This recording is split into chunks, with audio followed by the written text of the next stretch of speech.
ٹوٹا ہوا گلاس۔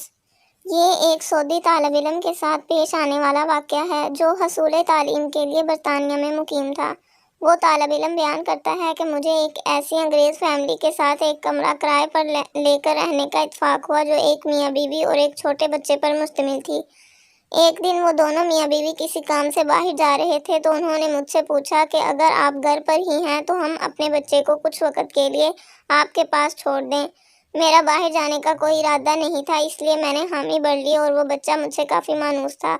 کچھ دیر کھیلنے کے بعد وہ مجھ سے اجازت لے کر کچن میں گیا اور تھوڑی ہی دیر بعد مجھے کسی برتن کے ٹوٹنے کی آواز آئی اور ساتھ ہی بچے کی چیخ سنائی دی۔ میں جلدی سے کچن میں گیا اور دیکھا کہ شیشے کے جس گلاس میں بچہ پانی پی رہا تھا وہ اس کے ہاتھ سے گر کر ٹوٹ چکا تھا اور بچہ ڈر کر اپنی جگہ سہما کھڑا تھا۔ میں نے بچے کو تسلی دی اور کہا کہ تم پریشان نہ ہو اور امی واپس آئیں تو ان سے کہنا کہ گلاس انکل سے ٹوٹ گیا تھا۔ پھر میں نے سوچا کہ اگلے دن ایک گلاس لا کر کچن میں رکھ دوں گا۔ یہ ایک معمولی واقعہ تھا اور میرے خیال میں پریشانی والی کوئی بات نہیں تھی۔ جلد ہی وہ دونوں میاں بیوی واپس آ گئے اور میں نے بچے کو ان کے حوالے کر دیا۔ وہ عورت جب کچن میں گئی اور گلاس ٹوٹا ہوا پایا تو بچے سے پوچھا۔ بچے نے اس کو وہی بتایا جو کہ میں اس کو سمجھا چکا تھا۔ اسی شام کو وہ بچہ میرے پاس بہت افسردہ حالت میں آیا اور مجھے کہا کہ انکل میں نے امی کو سچ بتا دیا ہے کہ وہ گلاس آپ نے نہیں بلکہ میں نے توڑا ہے۔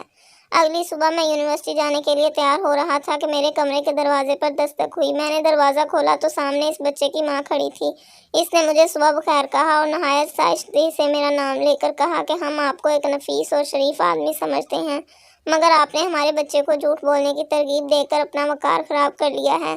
ہم نے آج تک کسی بھی معمولی یا بڑی بات پر اپنے بچے سے جھوٹ نہیں بولا، نہ کبھی اس کو جھوٹ بولنے کی ترغیب دی ہے، لہٰذا ہم آپ کو مزید اپنے ساتھ نہیں رکھ سکتے۔ برائے مہربانی آپ 24 گھنٹے کے اندر اندر اپنے لیے کسی دوسری رہائش کا بندوبست کر لیجیے۔